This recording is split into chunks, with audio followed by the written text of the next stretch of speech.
नमस्कार। Indigenous television हेरिरहनुभएका दर्शकहरूमा हार्दिक स्वागत तथा अभिवादन। म कुमार यात्रु। इन्डिजिनियस टेलिभिजनबाट हरेक दिन प्रसारण हुने जनसवाल कार्यक्रममा आज पनि हामी आइसकेका छौँ। यस कार्यक्रममा समसामयिक राजनीतिक विषय, आर्थिक सामाजिक विषयमा हामी छलफल र बहस गर्दै आइरहेका छौँ र पछिल्लो समयमा देशमा विश्वमा नै यो कोरोना भाइरसको सङ्क्रमण र त्यसका असरहरूको र त्यसका प्रभावहरूको सन्दर्भमा पनि हामी कोभिड-19 विशेष कार्यक्रम प्रस्तुत गर्दै आइरहेका छौँ। यही नै पृष्ठभूमिमा आज पनि हामी नयाँ प्रसङ्ग र नयाँ विषयवस्तुका साथ उपस्थित भइसकेका छौँ। खास गरिकन हामी आज एकदमै टेलिभिजन, रेडियो अर्थात् यो मिडियामा कम बहस हुने विषयका साथ हामी उपस्थित भइसकेका छौँ। यो विषय भनेको चाहिँ आदिवासी जनजाति अधिकारको सन्दर्भमा एकदम ILO महासन्धि 169 र आदिवासीको अधिकार सम्बन्धी संयुक्त राष्ट्रसङ्घीय घोषणापत्र UNDRIP-ले प्रत्याभूत गरेको स्वतन्त्र, पूर्व र सुसूचित सहमति अर्थात् एफपिकका बारेमा हामी छलफल गर्नेछौँ। यो विषय एकदम अत्यन्त टेक्निकल विषय र अत्यन्त महत्त्वपूर्ण विषय, आदिवासी जनजातिको अधिकारको सम्बन्धमा अर्थात् नागरिक अधिकारकै सन्दर्भमा पनि महत्त्वपूर्ण विषय हो। यो विषय नेपालमा चाहिँ कम चर्चामा आएको विषय हो। यो ILO महासन्धि अनुमोदन भएको 1 दशक उकालो लागिसक्दा पनि, UNDRIP लागू भइसकेको 1 दशक उकालो लागिसक्दा पनि यसको कार्यान्वयनमा चाहिँ व्यावहारिक कार्यान्वयनको अभाव देखिएको छ र यसका मोडालिटीहरूबारे पनि फरक अवधारणा, फरक विषयहरू देखिएको छ। यही पृष्ठभूमिमा आज हामी यसमा छलफल गर्न गइरहेको छौँ र आजको छलफलमा सहभागी हुनुहुन्छ वरिष्ठ समाजशास्त्री डाक्टर कृष्णबहादुर भट्टचन। उहाँलाई म कार्यक्रममा हार्दिक स्वागत गर्न चाहन्छु। आज खास गरिकन हामी एफपिकको बारेमा, यो स्वतन्त्र, पूर्व र सुसूचित सहमति एफपिकका बारेमा हामी कुराकानी गर्नेछौँ। हामीसँग डाक्टर भट्टचन जोडिसक्नु भएको छ र हामीसँग त्यसै गरिकन विभिन्न दर्शकहरू यस सम्बन्धी अनुसन्धान गरिरहनुभएका, यस सम्बन्धी चास राख्ने र यस सम्बन्धी आफ्नो रुचिहरू राख्नुहुने युवा विद्यार्थी, धेरै दर्शक श्रोताहरू पनि हामीसँग सहभागी हुनुहुन्छ। हामीलाई कार्यक्रममा सहभागी हुनको लागि एडमिट मागिरहनु भएको छ, तर हामीले केही सीमित दर्शकहरूलाई मात्रै अनुमति दिएका छौँ कार्यक्रममा पूर्ण सहभागी हुनको लागि। म दर्शकहरूलाई पनि हार्दिक स्वागत गर्दै सबैभन्दा पहिला म डाक्टर कृष्णबहादुर भट्टचन कहाँ जान चाहन्छु। अब यो कुराकानी सुरु गर्दाखेरि हामीले भन्नुपर्ने चाहिँ यो एफपिक भनेकै के हो भन्ने प्रसङ्गबाट सुरु गर्नुपर्ने हुन्छ। डाक्टर साहब, यहाँबाट सुरु गरौँ होला। हामी एफपिक के हो भन्ने विषयमा अलिकति पहिला जानकारी गराइदिउँ, अनि त्यसपछि अरू विषयमा हामी आउनेछौँ। डाक्टर साहब प्लिज। अब यो एफपिक के हो भन्ने बारेमा कुरा गर्दाखेरि यो एफपिक चाहिँ भनेको free, prior and inform consent. यो मेडिकलमा पनि युज गर्छ। तपाईँहरूले अस्पतालमा के अरे अपरेसनहरू गर्नु पर्यो भने पहिला डाक्टरले भराउँछ, तर त्यो छुट्टै एफपिक हो त्यो। तर हाम्रो आदिवासीसँगको एफपिक चाहिँ यो ILO कन्भेन्सन 169 अनि CBD को 8J धारा 8J छ, त्यो जैविक विविधता सम्बन्धी जुन महासन्धि 1992 को छ, त्यसमा र अक्वेकोन गाइडलाइन भन्ने छ, निर्देशिका। त्यसमा 53 प्याराग्राफमा त्यो एफपिक को डिटेल कुराहरू छ। त्यस्तै गरेर यहाँ सबैलाई जानकारी भएको आदिवासीको अधिकार सम्बन्धी संयुक्त राष्ट्रसङ्घीय घोषणा पत्र जुन 2007 को हो, त्यसमा त विस्तृत रूपमा छ, त्यही नै हो मुख्य आधार। अनि सबै प्रकारको जातीय भेदभाव उन्मूलन गर्ने महासन्धिले नेपालसँग सम्बन्धित त्यो पूर्व चेतावनी जारी गरेको छ, अर्ली वार्निङ। त्यो अर्ली वार्निङ चाहिँ सन् 2009 को 2टा अर्ली वार्निङमा पनि यो एफपिक को बारेमा त्यहाँ उल्लेख गरेको छ। त्यस्तै गरेर आदिवासीसँग सम्बन्धित विश्वव्यापी सम्मेलन भएको थियो 2014 मा, त्यसको परिणाम पत्र अथवा आउटकम डकुमेन्टको प्याराग्राफ अनुच्छेद 20 मा पनि त्यो एफपिक को उल्लेख छ। सर्वोच्च अदालतले 2070 को वैशाख 8 मा निर्देशनात्मक आदेश जारी गरेको छ। त्यो चाहिँ संविधान सभाकै नियमावलीहरू परिवर्तन गर्दा निर्वाचन नियमावलीहरू परिवर्तन गरेर आदिवासीहरूको एफपिक अनुसारको चाहिँ त्यहाँ प्रतिनिधित्व सुनिश्चित गर्नको लागि डाइरेक्ट रिप्रेजेन्टेसनको। अब यो एफपिक भनेको मूल रूपमा के हो भने त्यो शब्दमै छ, स्वतन्त्र, अग्रिम जानकारी सहितको मन्जुरी भनेपछि यो आदिवासीहरूसँग पनि बाह्य पक्षले त्यो राज्य पनि हुन सक्छ, त्यो प्राइभेट कम्पनीहरू पनि हुन सक्छ, त्यो चाहिँ सम्बन्धित आदिवासी बाहिरको जो के होस्, यो धारा 19 मा के भनेको छ भने यो युएन लिगको धारा 19 मा आदिवासीलाई प्रभाव पार्ने कानुनी वा प्रशासनिक उपायहरू, यसको परिभाषा भन्नु भने आदिवासीलाई प्रभाव पार्ने, यो प्रत्यक्ष रूपमा प्रभाव पारे पनि अप्रत्यक्ष रूपमा प्रभाव पारे पनि कुनै पनि कानुनी अथवा प्रशासनिक, जस्तो संविधान, ऐन, कानुन, नीति, नियम लगायतको कुराहरू र विकासे कार्यक्रमहरू भनौँ न, यो कुविकासको अथवा हामी डेभलपमेन्ट एग्रेसन भन्छौँ, यो आक्रामक हस्तक्षेपकारी विकासका लगायतका कुराहरू अवलम्बन वा कार्यान्वयन गर्नु पूर्व, त्यसको बारेमा निर्णय गर्नु अगाडि, त्यसलाई कार्यान्वयन गर्नु अगाडि, त्यसको बारेमा मूल्याङ्कन गर्नु अगाडि, जे कुरा पनि गर्नु अगाडि राज्यले आदिवासीसँग स्वतन्त्र अग्रिम जानकार सहितको मन्जुरी प्राप्त गर्नुपर्छ। त्यो पनि कुनबाट भन्दा आफ्नै प्रतिनिधिमूलक संस्थाहरूबाट भनेको छ, यो आदिवासीको प्रतिनिधिमूलक संस्थाहरूबाट। अब त्यसमा प्रथाजन्य मूलत हो र प्रथाजन्य कतै सिद्धिसकेको ठाउँमा त्यो नयाँ सामूहिक रूपमा निर्णय गरेर बनाएको संस्थाहरू हुन सक्छ, जुन भने त्यो प्रतिनिधिमूलकको कुरा भयो। त्यसकारण यसमा मूल रूपमा यसको के अर्थ लाग्छ भने तपाईले स्वतन्त्र भनेपछि त्यहाँ कुनै पनि प्रकारको आदिवासीहरूलाई कर हुनु भएन, बाध्यता हुनु भएन, दबाब हुनु भएन, डर हुनु भएन, त्रास हुनु भएन, लोभ लालच हुनु भएन, धाक धम्की हुनु भएन, बदमासी हुनु भएन, छल कपट हुनु भएन, जालझेल हुनु भएन, षड्यन्त्र हुनु भएन, फुटाउ र शासन गर हुनु भएन, सामदान दण्ड भेदको नीतिहरू प्रयोग गर्नु भएन, जुन माओवादीहरूले गर्छ, उपनिवेशवादीहरूले गर्छ, साम्राज्यवादीहरूले गर्छ र इभन मार्क्सवादीहरूले पनि गर्छ। तर यो कुनै पनि हुनु भएन। यो नगरिकन आदिवासीलाई स्वतन्त्र, त्यति भएन भने मात्र स्वतन्त्र हुन्छ। अनि अग्रिम भनेको के भने जे काम पनि गर्नु अग्रिम, जस्तो अहिले तपाईले लिम्बुवा के अरे यो याक्थुङ लाजे जुन खस भाषामा उपनिवेशकरण भाषामा भन्दा लिम्बुवान भन्छ, लिम्बुवान भनेको फेरि त्यो याक्थुङको मात्रै भएन, याक्थुङ लाजेमा अथवा तपाईहरु यहाँ जो अहिले सहभागी हुनुहुन्छ तपाईहरुको आफ्नो आफ्नो राष्ट्रको, नेसनको, आदिवासीको ठाउँमा पनि त्यो कुराहरू होला। त्यहाँ चाहिँ कुनै काम गर्नु अगाडि, जस्तो अहिले मुकुलुङलाई पाथी भारा भनेको छ, त्यो मुकुलुङलाई पाथी भारा भनेपछि त्यो पाथी भारामा केबल कार बनाउने भनेपछि त्यस्तो सोच राख्नु पूर्व, अहिले त सर्वे गर्दै हिँडिसकेको छ, त्यस्तो सोच राख्नु पूर्व मन्जुरी लिनुपर्ने कुरा आयो त्यहाँ कि अग्रिम जानकार सहितको। त्यस्तो यदि मन्जुरी दिएको रहेछ भन्यो भने, दिएन भने त गर्न पाइँदैन, फेरि दिएको रहेछ भन्यो भने यो त्यसलाई फेरि कार्यान्वयन गर्नु पूर्व, कार्यान्वयन गरिराखेको बेलामा पनि, अनुगमन गर्दाखेरि पनि, मूल्याङ्कन गर्दा के काम पनि गर्नु अगाडि मन्जुरी लिनुपर्छ, मन्जुरी नलिकन गर्न पाइँदैन भन्ने कुरा। अब अग्रिम भनेको त्यो भएर जे पनि अग्रिम निर्णय गर्नु अघि, कार्यान्वयन गर्नु अघि, अनुगमन गर्नु अघि, मूल्याङ्कन गर्नु अघि, वातावरणीय अथवा सामाजिक प्रभाव यी लगायतका जति EIA लगायतका कुराहरू छ तिनीहरू गर्नु अघि, जे पनि गर्नु अघि अग्रिमको कुरा त्यो हो।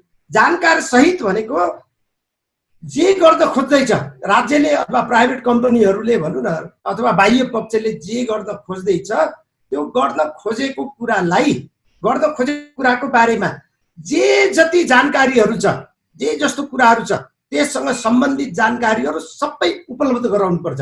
त्यो पनि जसलाई प्रभाव पर्ने हो ती आदिवासीहरूले बुझ्ने भाषामा, उहाँहरूको आफ्नो मातृभाषा हो भने मातृभाषामा, अथवा हाम्रो सम्बन्धमा हो भने हाम्रो मातृभाषामा, अथवा मातृभाषा बाहेक अरू भाषामा भयो भने हामीलाई हुन्छ भने त्यो पनि उहाँको मन्जुरीबाट, त्यो कुराबाट चाहिँ हरेक जानकारीहरू, त्यसमा प्रोजेक्ट डकुमेन्ट छ कि कुनै सन्धि सम्झौताहरू अथवा कुनै मेमोरेन्डम अफ अन्डरस्ट्यान्डिङहरू भएको छ कि, सहमतिहरू भएको छ कि, त्यस सम्बन्धमा वातावरणीय प्रभाव, सामाजिक प्रभावहरूको बारेमा अध्ययन भएको छ कि, तर गर्दो अगाडि चाहिँ लिइसकेको हुनुपर्छ खासमा।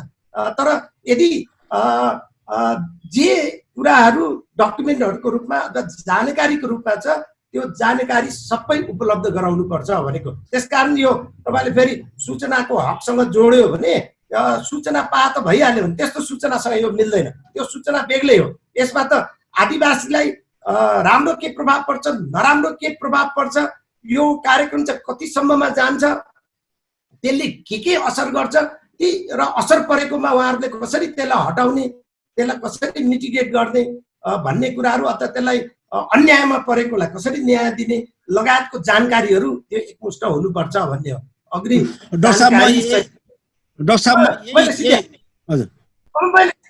जानकारी पछि अनि बल्ल मन्जुरी यति भइसक्यो। स्वतन्त्र अग्रिम जानकारी भइसकेपछि अनि मन्जुरी भनेको हुन्छ भन्ने मात्रै होइन, हुन्न भन्न नि पाउँछ, हुन्छ वा हुँदैन अहिले भन्दैन पछि भन्छु भन्ने नि पाउँछ। र नयाँ जानकारी आएको आधारमा हुन्छ भनेकोलाई हुन्न भन्यो भने हुन्न भन्न नि पाउँछ, हुन्न भनेकोलाई हुन्छ भन्यो भने फेरि हुन्छ भन्न नि पाउँछ। त्यसकारण सुधार गर्ने पनि हुन्छ, जानकारीको आधारमा निर्भर हुन्छ। र यो स्वतन्त्र अग्रिम जानकारी सहितको मन्जुरी पछिको त्यहाँ अन्य अत्याचार पर्यो भने त्यसको फेरि उपचारको पनि पद्धति त्यहाँ ठिक दुरुस्त हुनुपर्छ भन्ने। डाक्टर साहब, मैले यो सन्दर्भमा म दर्शकहरूको पनि म आफ्नो जिज्ञासाहरू लिनेछु। मैले त्योभन्दा अगाडि मेरो एउटा जिज्ञासा, अब डाक्टर साहबले यो कार्यान्वयन चाहिँ विकाससँग सम्बन्धित कुराहरूमा लागू हुन्छ भन्ने कुरा गर्नुभयो, तर विभिन्न देशका मोडलहरू हेर्दाखेरि कहीँ प्राकृतिक स्रोत साधनमा मात्रै लागू भएको देखिन्छ, कहीँ कलेक्टिभ ल्यान्डको सन्दर्भमा लागू भएको देखिन्छ, कहीँ अब वर्ल्ड ब्याङ्कले आर्थिक विकासको सन्दर्भमा लागू भएको हुन्छ, कहीँ जलवायु परिवर्तनमा लागू भएको देखिन्छ। कुन मुद्दामा चाहिँ लागू हुने हो कङ्क्रिट रूपमा यो हाम्रो दर्शकहरूले बुझ्ने भाषामा यहाँले भनिदिनु हुन म अनुरोध गर्दछु, कुन मुद्दामा चाहिँ लागू हुन्छ? यसमा अघि मैले प्रश्न भनिसके कि आदिवासीहरूलाई कुनै पनि कानुनी कुराहरू संविधान बनाउनु भयो, ऐन बनाउनु भयो, जस्तो अहिले उदाहरण लियो भने यो भूमिहीन तथा अव्यवस्थितको लागि एउटा ऐन बनायो, अथवा तपाईँलाई सूचनाको हक सम्बन्धी नै ऐन बनायो, अथवा तपाईँले कुनै वन जङ्गल सम्बन्धी राष्ट्रिय निकुञ्ज सम्बन्धी ऐन बनायो, कानुन बनायो, नीति बनायो, जेसुकै बनाउनुहोस्, एउटा त्यो विकास निर्माणको कार्यहरू भने जे भन्छ ती कुराहरू लगायत तपाईँले कानुनी रूपमा अथवा प्रशासकीय रूपमा बाटोघाटो बनाउनुहोस्, स्कुल कलेज निर्माण गर्नुहोस्, कुनै कुलो बनाउनुहोस्, नहर बनाउनुहोस्, बाटो राष्ट्रिय गौरवको आयोजनाहरू चलाउनुहोस्, बाटोहरू बनाउनुहोस्, हाइड्रो पावरहरू बनाउनुहोस्, तपाईँले जे पनि काम आदिवासीको क्षेत्रमा गर्नुहुन्छ र त्यो आदिवासीहरूलाई उहाँहरू आफैले गरेको काम होइन, बाह्य पक्षले गरेको कामले उहाँहरूलाई प्रत्यक्ष अथवा अप्रत्यक्ष रूपमा प्रभाव पार्छ। घरवास उठीवास हुन्छ, खेतीपाती हुन सक्दैन, वन जङ्गलको प्रयोग गर्न पाउँदैन, उहाँहरूको आफ्नो संस्कृतिहरू चिहानहरू प्रयोग गर्न पाउँदैन, त्यसमा असर पर्छ, उहाँहरूको खाने लाउने समस्या हुन्छ, उहाँहरूको आफ्नो रोजगारीको समस्या हुन्छ। यावत कुराहरू जीवनको हरेक पक्षमा त्यो प्रभाव पार्दा साथ त्यो एफपिक चाहिँ राज्यले प्राप्त गर्नुपर्छ। त्यो एफपिकको चाहिँ जेमा पनि प्राप्त गर्नुपर्छ। यदि आदिवासीलाई कुनै पनि असर पर्दैन भने त्यो चाहिँ मतलब भएन। जानु त जाने, अब यो एफपिक लागू हुने भयो, तर कुन प्रक्रियाले एफपिक गर्ने, अब त्यता पनि हामीले जानुपर्ने हुन्छ। प्रक्रिया चाहिँ के छ त? अब यसको प्रोटोकलहरू त बनेको छैन, अब यसमा के छ त? अब एफपिकको बारेमा के बुझ्नु पर्यो भने यसको विशेषता के हो त्यो बुझ्नु पर्यो कि यसको विशेषता के हो भने यो विश्वभरिकै आदिवासीहरूले स्वीकार गरेको विशेषता कुरा गर्दैछ, यो कुनै नयाँ कुरा होइन। यो एआइपिपीले पनि यो मन्जुरीको एफपिक लिने प्रक्रिया सम्बन्धमा उल्लेख गरेको छ। यो कुरा के हो भने आदिवासीहरूको आफ्नो पुर्ख्यौली थात थलो, ऐतिहासिक थात थलोमा भएको भूमि भूभाग र स्रोतहरूमा नियन्त्रण, स्वामित्व नियन्त्रणको अधिकार छ, उपयोगको अधिकार छ, फाइदा पाउने अधिकार छ। सबै स्वामित्व र नियन्त्रण भने चाहिँ सबै घर। यो चाहिँ आइएलओ कन्भेन्सन 169 मा हेर्नु भने त्यो प्रश्न लेखेको छ, युएन ट्रिपमा पनि प्रश्न लेखेको छ। अब त्यो बाहेक सांस्कृतिक कुराहरूलाई पनि एकदम एकै ठाउँमा इमान्दारीपूर्वक जस्ता तस्तै राख्न पाउने भन्ने, त्यसलाई सम्मान गर्ने भन्ने पनि कुराहरू छ। अब यो कुरा एउटा भयो। दोस्रो चाहिँ आत्मनिर्णयको भनिहाले, आत्मनिर्णयको अभ्यास गर्ने यही हो। मन्जुरी एउटा हो भने स्वायत्ततासँग सम्बन्धित बाह्य पक्ष र अर्को चाहिँ नियन्त्रण अथवा स्वशासनसँग सम्बन्धित अर्को पक्ष छ, यो एउटा पक्ष हो। तेस्रो चाहिँ के हो भने आदिवासीहरूलाई असर पर्दै हुनाले बाह्य पक्षले गर्ने कानुनी र प्रशासनिकले नकारात्मक असर धेरै पर्ने आदिवासीको अस्तित्व पहिचानदेखि सारा कुरा चाहिँ सिद्ध्याउने हुनाले त्यो सुरक्षाको उपायहरू यदि आदिवासीले मन्जुरी दियो भने त्यो सुरक्षाको उपाय चाहिँ प्रयोग गर्ने कुरा पनि हो। र अर्को यो खासमा सामूहिक निर्णय निर्माण प्रक्रिया हो। यो जस्तो जनजाति महासङ्घले निर्णय दिएर हुँदैन अथवा अरू कुनै अर्कोले एक दुईजनाले दिएर हुँदैन। जुन चाहिँ प्रभावित आदिवासी हो त्यो प्रभावित आदिवासीले नै त्यो कति छ प्रभावित, अब त्यो म प्रक्रियामा होला, उनीहरूले सामूहिक रूपमा निर्णय गर्ने कुरा हो त्यो। अनि अर्को चाहिँ के हो भने यो राज्य पक्ष प्राइभेट बिजनेस कम्पनीहरूसँग अन्तर्क्रियात्मक प्रक्रिया हो र यो संवाद गर्दै। अब तपाईँको भूमि भूभाग स्रोतहरू अथवा बौद्धिक सम्पत्तिहरू, सांस्कृतिक सम्पदाहरू, मूर्त अमूर्त सम्पदाहरू लगायत तपाईँको अब धेरै कुराहरू आदिवासीसँग सम्बन्धित जे कुराहरू छ त्यसमा एपिक लिने हो भने, प्राप्त गर्ने हो भने बाह्य पक्षले त्यसको प्रोटोकल हुन्छ। प्रोटोकल जस्तो यो हालसालै तपाईहरु सबैलाई जानकारी होला, यो मर्चाङदी करिडोरमा खास गरेर मनाङदेखि लमजुङ हुँदै तल चितवनसम्म चाहिँ 232 केबी प्रसारण लाइन लाने योजना छ। त्यो युरोपियन इन्भेस्टमेन्ट ब्याङ्कले हाम्रो विद्युत प्राधिकरणलाई लगानी गरेको। अब त्यसकोमा एपिक नलिएर गरेको हुनाले त्यहाँ लमजुङमा आदिवासीहरूको एपिक ग्रुप र त्यहाँ आदिवासी मात्र हैन गैर आदिवासीहरू पनि बस्ने हुनाले उहाँहरूले त्यो राइट्स ग्रुप अधिकार समूह भनेर बनाउनु भएको छ। एपिक एन्ड राइट्स ग्रुपले त्यहाँ चाहिँ आन्दोलन गर्दै आएको छ। अनि त्यहाँ उजुरी परेपछि उहाँहरूले बुझ्न पठायो हाई लेभल कमिसन।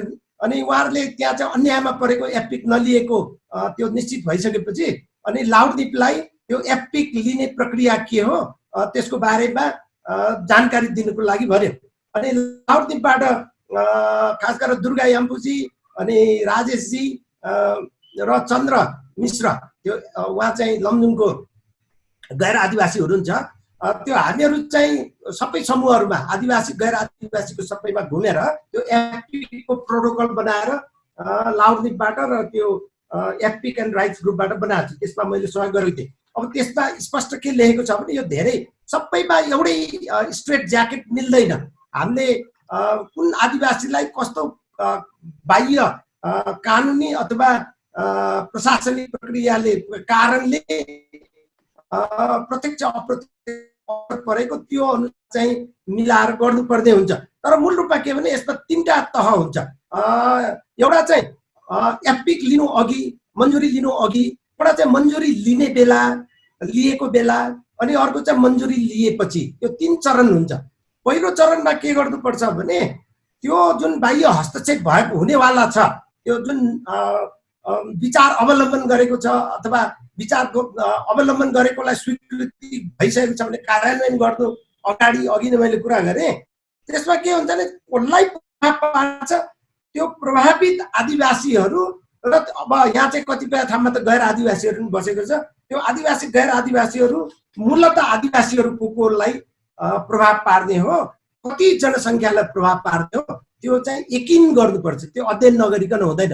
अहिलेसम्म त्यस्तो अध्ययन चाहिँ तपाईँले हेर्नुभयो भने त्यो जलविद्युत प्रसारण होस् या बाटो हाइवेहरू होस् अथवा सिँचाइकोहरू होस् अथवा राष्ट्रिय निकुञ्जहरू होस् अथवा संरक्षण क्षेत्रहरू होस् अथवा अरू कुनै पनि कुराहरूमा त्यस्तो गरेको देखिँदैन। त्यो मानव अधिकारको उल्लङ्घन हो वास्तवमा।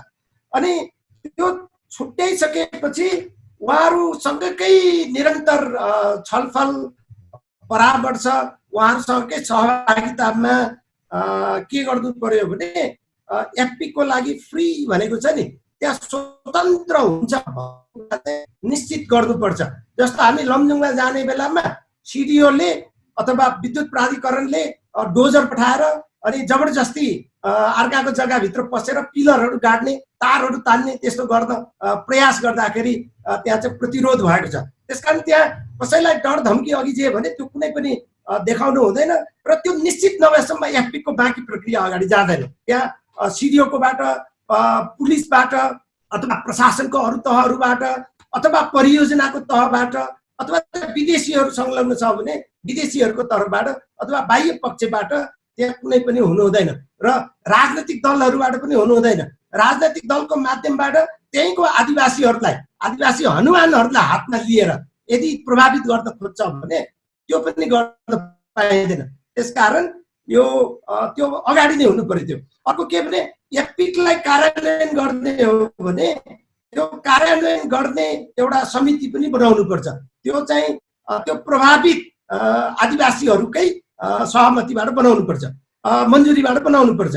अनि त्यसपछि भएभरको जानकारीहरू अघि भने तपाईको ब्रोसियर छ भने ब्रोसियर परियोजनाको डकुमेन्टहरू जे छ त्यो सबै EIA IIE लगायतको जुन वातावरणीय अथवा सामाजिक सांस्कृतिक प्रभाव अध्ययनहरू गरेको छ अथवा प्रारम्भिक अध्ययनहरू गरेको छ त्यो सबै डकुमेन्टहरू उपलब्ध गराउनु पर्छ।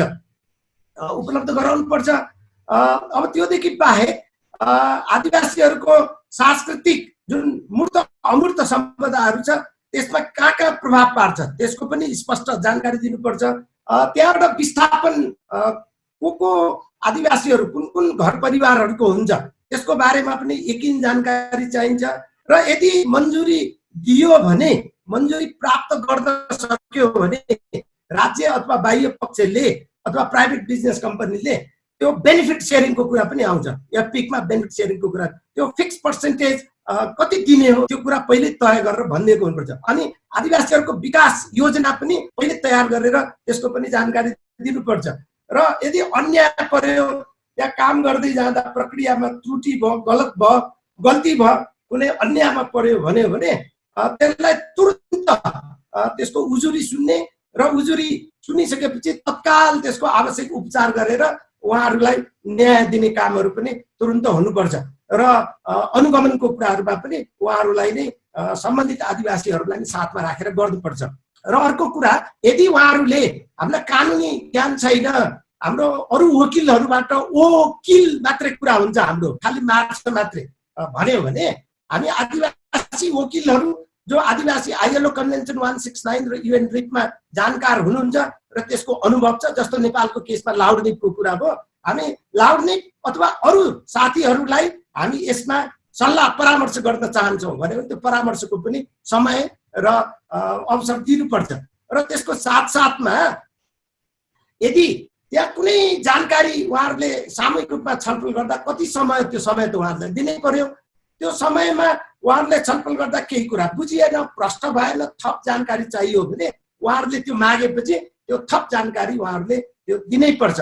र त्यसपछि के हुन्छ भने त्यो पछि राज्य पक्ष, बाह्य पक्ष अथवा प्राइभेट बिजनेस कम्पनीसँग अनि सिधै प्रत्यक्ष छलफलको कुराहरू हुन्छ। त्यो छलफलको कुरा भएपछि त्यो सामुदायिक तहमा जहाँ असर परेको त्यो तहमा भएर अनि त्यसपछि यदि मन्जुरीमा जाने अवस्थाहरू छ भने अनि मन्जुरीमा जाने कुरा चाहिँ त्यहाँ आउँछ। मिलेन भने त्यही सिद्धियो, त्यो परियोजना, त्यो नीति योजना कार्यक्रम के पनि कार्यान्वयन गर्दै पाइँदैन आदिवासीको ठाउँमा। तर यदि त्यहाँ चाहिँ अगाडि बढौँ भन्ने कुरा भयो, त्यहाँ फ्री कुनै पनि डर धम्की लोभ लालचको कुरा भएन, जानकारी भएभरको जति प्राप्त भयो र प्राप्त भएका आधारमा मात्र निर्णय गर्ने हो। यदि त्यहाँ जानकारी पुरा प्राप्त नभएको रहेछ र पछि थपियो भने फेरि त्यो प्रक्रिया फेरि दोहोऱ्याउनु पर्ने हुन्छ।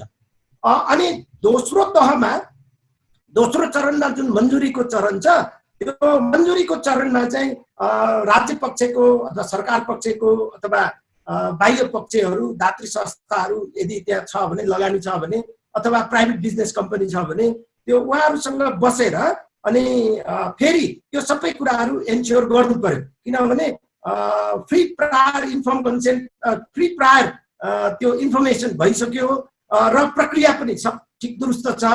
सबै चरण पार गरेर अब मन्जुरीको चरणमा आइसक्यो, मन्जुरीको प्रक्रिया अगाडि जान्छ। यदि त्यो कुरा गर्दाखेरि हाम्रो फलानालाई डर देखाएको थियो, धम्की दिएको थियो, फलानालाई त्यो देखाएको थियो भन्ने कुरा आयो भने फेरि ब्याक त्यो पहिलाकै प्रक्रियाबाट सुरु गर्न यहाँ आउनुपर्ने हुन्छ। त्यसमा कुनै प्रमाण छैन। अब त्यहाँ उहाँहरूले भोट खसालेर गर्ने कि आफ्नो प्रतिनिधिबाट गर्ने कि त्यो सबै कुरा पछि सामुदायिक तहमा उहाँले छलफल गर्ने निर्णय भएको हुन्छ। लिखित रूपमा दिने कि बखित रूपमा दिने, ढुङ्गा राखेर कि कागजमा लेखेर गर्ने कि हात उठाएर गर्ने कि यो सबै कुराहरू उहाँहरूले त्यही बेला निश्चित गरिसक्छ।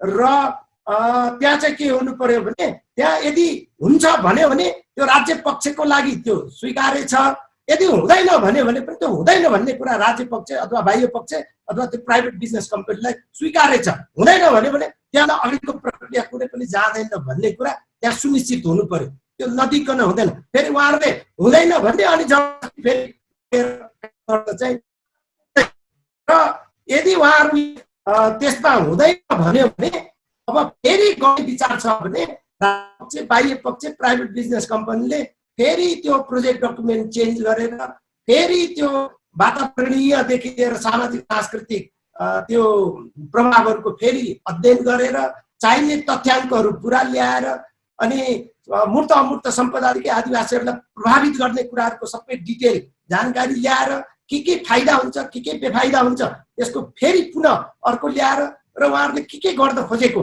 त्यो कुरा चाहिँ फेरि दिएर त्यो सुरुकै प्रक्रिया फेरि सुरु गरेर आउनुपर्ने हुन्छ। यदि उहाँहरूले मन्जुरी दिएन भने त्यहाँ चाहिँ गैर आदिवासीहरूसँग नेगोसिएसन गर्नुको कुनै काम हुँदैन, किनभने त्यो परियोजना अथवा त्यो काम चाहिँ अगाडि जान सक्दैन। यो कुरा चाहिँ याद गर्नु पर्यो। त्यो आदिवासीको आफ्नो भूमि भूभाग र क्षेत्रमा भएको हुनाले, ऐतिहासिक थातलोमा भएको हुनाले कन्सेन्ट लिनुपर्ने, अब्टेन भन्छ, अब्टेन गर्नुपर्ने आवश्यकता रह्यो। र यदि आदिवासीले कन्सेन्ट दिँदाखेरि नो भन्यो भने त्यहाँ बाहुन क्षेत्रीहरू होला अथवा दलितहरू होला अथवा मधेसीहरू होला अथवा अरू होला जो आदिवासीको आफ्नो ऐतिहासिक थातल हो, त्यहाँ चाहिँ फेरि अरूसँग कुरा गरेर त्यसलाई हामी पेलेर लान्छौँ भन्ने कुरा चाहिँ हुन सक्दैन। त्यो चाहिँ त्यही थाती रहन्छ। आदिवासीसँग मन्जुरी प्राप्त गरिसक्यो भने दुईटा प्रक्रिया अगाडि जान्छ। यदि मन्जुरी दियो भने मन्जुरी पश्चात चाहिँ आदिवासीहरूलाई क्षतिपूर्ति के दिने, बेनिफिटहरू फाइदाहरूमा के गर्ने, अनि आदिवासीको योजनालाई कसरी कार्यान्वयन गर्ने, अनुगमन कसरी गर्ने, अनि उजुरीहरू अथवा त्यहाँ चित्त नबुझेका कुराहरूलाई कसरी सम्बोधन गर्ने, र यदि फेरि कुनै कुरा त्यहाँ परिवर्तन गर्नु पर्यो भने त्यो परिवर्तन गरेको जानकारी दिइसकेपछि फेरि मन्जुरी लिनु पर्दैन, फेरि ब्याक मन्जुरी लिने प्रक्रियामा आउनुपर्ने हुन्छ। यो नगरिकन त्यो अगाडि जाँदैन। र दोस्रो प्रक्रिया भनेको आदिवासीहरूले मन्जुरी दिइसकेपछि गैर आदिवासीसँग कन्सेन्ट हुँदैन, लिनु पर्दैन, एपिक होइन, तर उहाँहरू समुदायमा भएको र उहाँहरूको पनि आफ्नो जीविकोपार्जनदेखि लिएर केही आफ्नो निजी व्यक्तिगत सम्पत्तिहरू आदि इत्यादि भएको हुनाले र उहाँहरूको पनि के अरे स्थानीय समुदायको हिसाबबाट अधिकार भएको हुनाले उहाँहरूसँग चाहिँ नेगोसिएसन गर्न सक्छ राज्यले। तर त्यो नेगोसिएसनको कुरा आदिवासीले मन्जुरी दिएन भने चाहिँ त्यो प्रक्रिया हुनुपर्छ भन्ने कुरा हो। प्रक्रियाको हिसाबले यही हो। हुन्छ डाक्टर साहब, यहाँलाई धेरै धेरै धन्यवाद छ। हामीसँग यहाँ दर्शकहरू जोडिनु भएको छ, फेसबुक म्यासेजबाट पनि धेरै प्रश्नहरू आएका छन् र हामीसँग इमेलमा पनि डाक्टर साहबलाई सम्बोधन गरेर केही प्रश्नहरू आएका छन्। हामीले यो डाक्टर साहब हाम्रो कार्यक्रममा आउने भनेपछि केही दर्शकहरूले, श्रोताहरूले हामीसँग जोडिनु खोज्नु भएको छ र हामीले 6-7 जना दर्शकहरूलाई यहाँ जोडिसक्नु भएको छ। हामीले धेरैले अनुमति दिएका छैनौँ, केही सीमित उहाँहरूले पूर्व हामीलाई जानकारी दिएर आउँछु भन्ने साथीहरूलाई मात्रै हामीले अनुमति दिएका छौँ। त्यसमध्येमा म 1-2वटा प्रश्न लिन चाहन्छु अनि मेरा जिज्ञासा पनि छन्। अहिले म 2 जनाको मात्रै लिउँ। के अरे अहिले पहिला लजमा शेर्पाजीबाटै सुरु गरौँ। मेरो नाम पन्जोम शेर्पा, म सिन्धुपाल्चोक नेपाल शेर्पा सङ्घका सिन्धुपाल्चोक जिल्ला अध्यक्ष पनि छु। मेरो जन्मघर ताप्लेजुङ, कर्मघर सिन्धुपाल्चोक छ। म अहिले लकडाउनमा परेर काठमाडौँ अड्केर बसिरहेको छु। म प्रायः सिन्धुपाल्चोक बस्छु। अहिले म काठमाडौँ बसिरहेको छु। मैले अघि नै भनिहालेँ, अब म अलिकति आदिवासी जनजातिहरूको त धेरै प्रश्नहरू गर्ने छन् नै, तर आदिवासी जनजाति भन्दा पनि अलिकति टाढा हामीहरू अब हिमाली भेग भनिसकेपछि तपाईँहरू पनि हाम्रो गाउँमा आउनुहुँदाखेरि लेक लाग्ने सम्भावना हुने ठाउँका छोरी भएको कारणले म डाक्टर भट्टसँग अलिकति मेरो प्रश्न राख्न चाहन्छु। डाक्टर साहब नमस्कार। हामी हिमाली भेगमा भएका आदिवासी जनजातिहरूको उनीहरूले व्यवसाय गर्दै आएका चौरी पालन, भेडा पालन अनि हामीहरूको जडीबुटीहरूको उत्खननहरू भयो, हामीहरूले त्यो गर्दै आएका थियौँ हाम्रा बाजे बुवाहरूसम्मले। अहिले यो जुन अधिकारहरू छ त्यो अधिकार हामी भन्दा पनि गैर समुदायहरू, व्यापार व्यवसायहरूले हाम्रो हातबाट खोसिएको अवस्था छ भन्नाले हामीहरूले पहिले हामी लेखकाहरूले चौरी पालन गर्थ्यौँ, हामी हिमाली बेकाहरूले भेडा पालन गर्थ्यौँ, छुर्पी बेच्थ्यौँ, भेडाका ऊनहरू बेच्थ्यौँ र अनि औषधि भन्नाले हामीले यो कुड्की, बिखमा, पाँचौँले हाम्रो धेरैहरू छ। अब त्यसको सबै मलाई नेपाली भाषामा नआए नि हाम्रो भाषामा चाहिँ आउँछ, किन भन्नुहुन्छ मेरो मातृभाषामा। अब चुत्रोको चाहिँ तपाईँको कलर निकाल्ने कामहरू हामी गर्छौँ। हाम्रो गलैँचाहरू चुत्रोबाटै नै रङ्गिन भएको गलैँचाहरू हामीले बुन्थ्यौँ लेख्न हुँदाखेरि, हाम्रो गाउँमा हुँदाखेरि। र हामीहरू चाहिँ नि तपाईँको त्यो जुन हाम्रो हामीले निङ्गालो मालिङ्गोहरू काटेर हामीले कोक्रो बुन्ने चलनहरू थियो, त्यो कोक्रोहरू हामीले बेसीमा लगेर लिम्बू समुदाय, राई समुदाय अनि खस आर्य समुदायलाई त्यो डोकोहरू बेच्थ्यौँ, छपनीहरू हामीले बुनेर बेच्थ्यौँ। त्योबाट हाम्रो बुवा आमाहरूले हामीलाई हुर्काएर त्यसरी पढाएर चाहिँ हामी हुर्किएको थियौँ। तर हाम्रो त्यो अधिकारहरू अहिले हाम्रो हक अधिकारहरू हाम्रो खोसिएको छ। छपनी पनि अहिले हलुङ्गेको आउँछ, सिलावरको आउँछ, कम्पनीहरूले त्यो बनाएको त्यो छपनीहरू आउन थाल्यो। भन्नुहुन्छ होला डाक्टर साहबले छपनी भनेको छ्याङ मात्रै छान्ने होइन सर। छपनी भनेको तपाईँको बेसीमा पनि काम लाग्छ। रोटी बनाउँदाखेरि, सेलरोटी बनाउँदा चामल भिजाएर छपनीमा झुन्ड्याएर चाहिँ पानी तर्किन काम लाग्छ। छुर्पी बनाउँदाखेरि त्यो छुर्पीलाई चाहिँ तपाईँको मैला उमालेर त्यसलाई छपनीमा छानेर पनि हामीले तपाईँको त्यो हरेक ठाउँमा छ्याङमा पनि चलाउन मिल्छ र अरू चिजमा पनि मिल्छ। कोक्रो पनि हामी लेखको मान्छेले बुनेको निगालोबाट बुनेकोहरू चाहिँ हामीले बेसीमा बेचेर यस्तो तरिकाले हाम्रो बुवा आमाहरूले हामीलाई पालेको हुनुहुन्थ्यो। हाम्रो स्कुलहरू धेरै टाढा छ। त्यो कारणले अहिले पनि हुन त अहिलेको सङ्घीय सरकारहरूले हामीलाई बजेटहरू दिन्छन्, हामी गाउँपालिकासम्म जानलाई चामल बोकेर जानुपर्छ। तर अहिले हामीहरू हिमाली भेगका पनि कुनै राजनीतिसँग आबद्ध हुनु पर्दो रहेछ र तल गाउँपालिकासम्म जाँदाखेरि कुनै पार्टीसँग आबद्ध भयौँ भने त्यो गाउँपालिकामा त्यही पार्टीको घरमा बसेर भात खान पाइँदो रहेछ भन्ने कुरोसम्म थाहा भएको छौँ। अलिक छोटोमा यहाँले सारांशमा प्रश्न राखिदिनु होला प्लिज। हाम्रो जुन अग्रिम जुन अधिकार सुसूचित भएका मन्जुरी अधिकारलाई सुनिश्चित गर्नका लागि ILO 169ले संयुक्त राष्ट्र सङ्घको घोषणा पत्रले कसरी हामीहरू हिमाली भेगको यो कुराहरू सम्बोधन गर्न सकिन्छ होला सर? धन्यवाद। धन्यवाद प्रश्न र जिज्ञासाको लागि। होइन, अब पहिला म शेर्पाज्यूको लिन्छु। तपाईँलाई टाँसिदेले होर्छे, तपाईँको प्रश्नमा के छ भने हुन त शेर्पालाई कति ठाउँमा हामीले आफैले नजानेर शेर्पाहरूलाई गलत सूचना दिएर 150-200 वर्ष अगाडि आएको भन्छ। तर द गार्डियनमा एउटा समाचार थियो, चीनमा एउटा त्यो मान्छेको बङ्गरा चाहिँ जुन पत्ता लाग्यो, त्यो पत्ता लाग्दाखेरि 1,60,000 वर्ष अगाडिको दोनी शोभनको बङ्गरा रहेछ। र त्यो दोनी शोभन भनेको हाम्रो चोमलुङ्गा जस्तो एकदम उच्च स्थानहरूमा त्यो विशेष प्रकारको छाती फोक्सो भएको मान्छेको रूपमा के अरे दोनी शोभनको रूपमा न्यान्द्रथल भन्दा अगाडि भयो उहाँहरू हुनुहुन्थ्यो। र अहिले शेर्पाको जिन भनेको उहाँहरूकै जिन हो भन्ने छ कि तपाईँहरूको इतिहास त 1,60,000 वर्ष अगाडि जान्छ। कहाँको त्यो 150-200 वर्ष त्यो कुन चाहिँ झुर मानव शास्त्रीले को चाहिँ भेट्यो अनि त्यो जे पार्थे खान पाएको कुरा उसले लेखेर गर्यो कि। अब तपाईँले भनेकोमा के छ भने यो उपनिवेशवादी, बाहुनवादी, पुँजीवादी, मार्क्सवादी, साम्राज्यवादी लगायतकाहरूले शेर्पालाई पैसा मात्रै देख्छ, आदिवासीलाई पैसा मात्रै देख्छ, नाफा गर्ने वस्तुको रूपमा मात्रै देख्छ। हाम्रो भूमि भूभाग स्रोतहरू सबै पैसाको रूपमा, नाफाको रूपमा मात्रै देख्छ। त्यसकारण उनीहरूले गिद्धे दृष्टि लगाउँछ त्यहाँ निश्चित रूपमा। होइन, तपाईँले भन्नुभएको त्यो पीडा बोध चाहिँ तपाईँहरूलाई छ। तर अब कस्तो भने तपाईँले व्यवसाय गर्ने, चौरी पाल्ने, त्यहाँ चाहिँ गर्ने, अब हुन त शेर्पाहरू चाहिँ लाई भरिया बनाएर, जो कि हिमालमा चोमलुङमा 14 घण्टामा अक्सिजन नलिकन, अक्सिजन सिलिन्डर नबोकिकन धाराको पँधेरामा दौडे जस्तो गरेर माथि तल 14 घण्टामा गरेको शेर्पाहरू छ। अब त्यहाँ चाहिँ शेर्पाहरूको भारी बोक्नमा शेर्पाको भूमि भूभाग स्रोतहरू सबै खोसेर एकदम धेरै शेर्पाहरूलाई गरिब बनाएर एकदम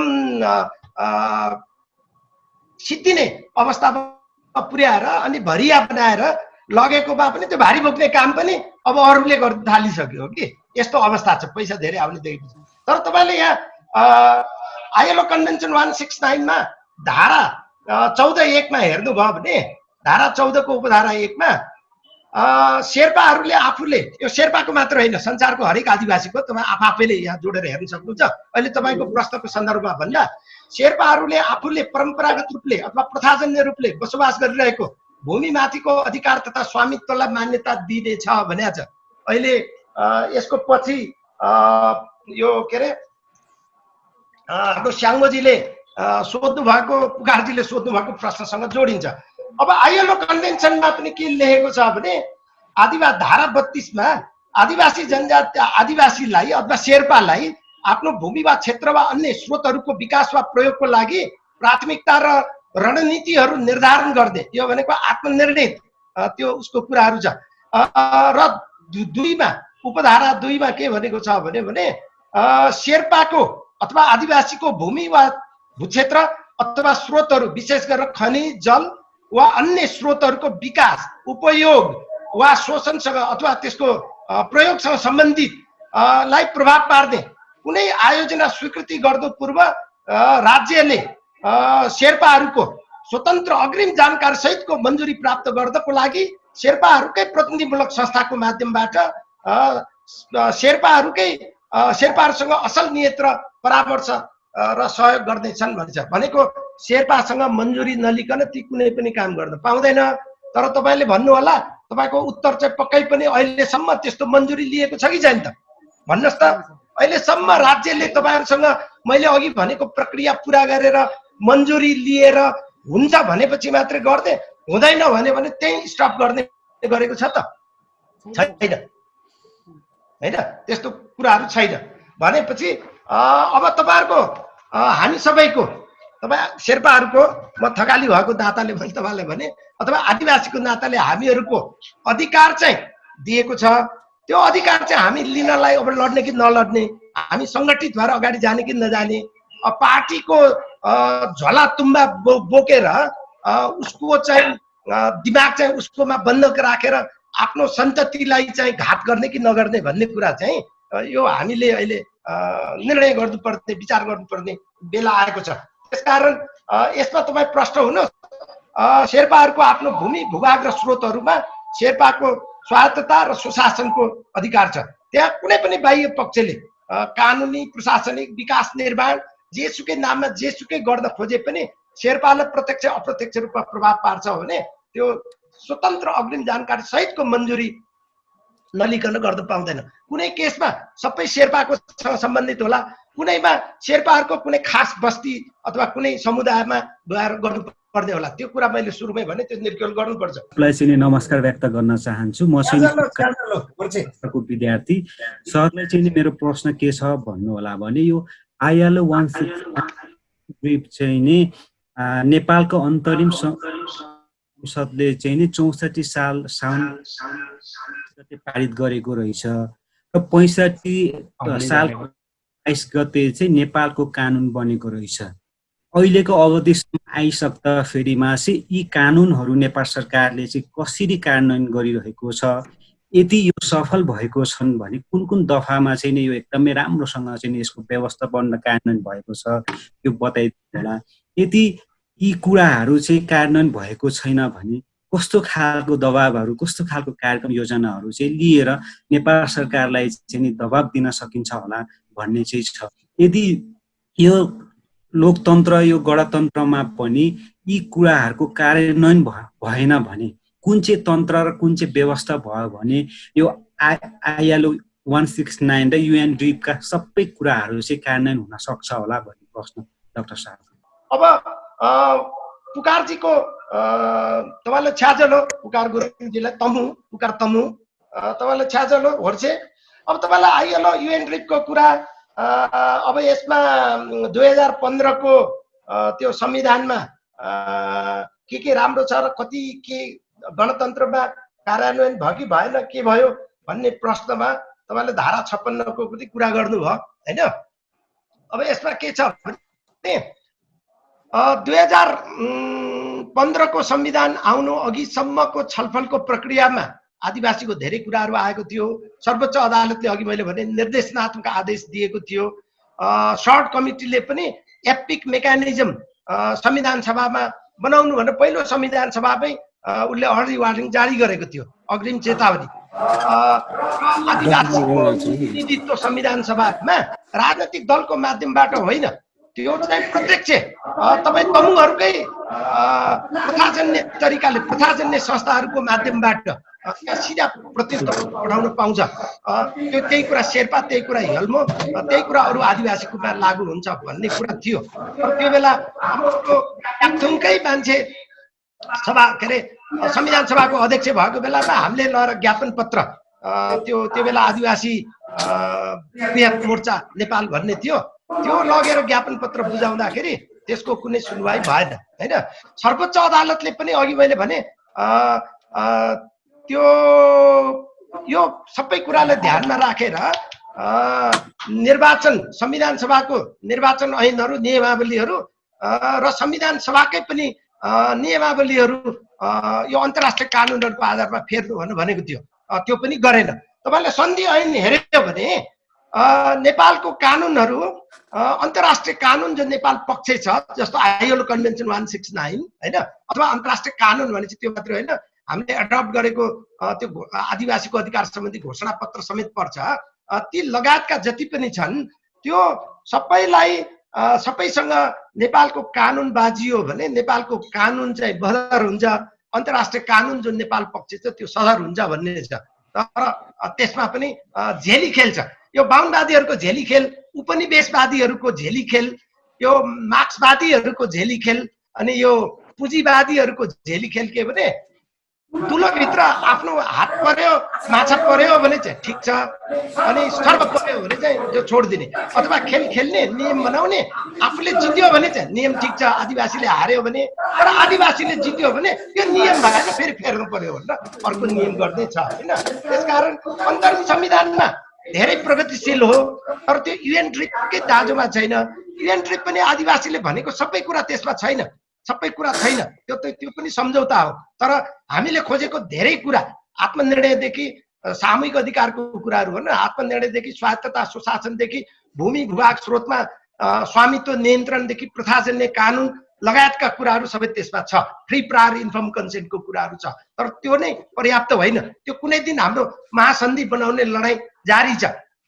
तर त्योभन्दा अगाडि अहिले जति छ नेपाल जुन पक्ष छ, सर्वोच्च अदालतले गरेको जे जति भनौँ न, अहिले म अर्को हाम्रो स्याङ्गोजीको प्रश्नको माने आउला, सर्वोच्चले गरेको फैसलाहरू धेरै सकारात्मक छ, तर संविधान चाहिँ त्यो 56(5) मात्रै त्यो विशेष स्वायत्त र संरक्षित क्षेत्र राखिनेछ, त्यो चाहिँ संविधान सभाको पहिलोमा राज्य पुनर्संरचना तथा राज्य शक्ति बाँडफाँड समितिले धेरै छलफल गरेर सिफारिस गरेकोमा परेको थियो होइन।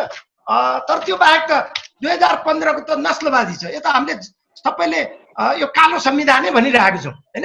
कालो संविधान भनेको छौँ, त्यो बेला बत्ती निभाएकै हो, मधेसीले पनि त्यसलाई स्वामित्व लिएको छैन, आदिवासीले पनि स्वामित्व लिएको छैन, त्यसलाई कतै च्यातियो कतै जलाइयो, त्यो चाहिँ अझै बाँकी छ।